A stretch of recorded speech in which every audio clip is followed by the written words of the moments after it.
Dilaporkan Presiden Prabowo Subianto mengirimkan surat khusus kepada 5 mantan Menteri Kabinet Merah Putih yang baru saja di-reshuffle. Hal itu disampaikan Sekretaris Kabinet Teddy Indrawijaya melalui postingan akun Instagram sekretariat.kabinet pada Minggu 14 September.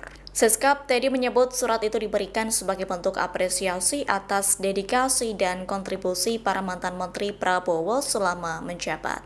Seskap Teddy membeberkan surat khusus itu disusun langsung oleh Presiden Prabowo. Dalam postingan Instagram itu, Teddy turut memperlihatkan momen pertemuan dengan 5 mantan menteri. Di antaranya Seskap Teddy foto bersama. Download Tribun X sekarang, menghadirkan lokal menjadi Indonesia.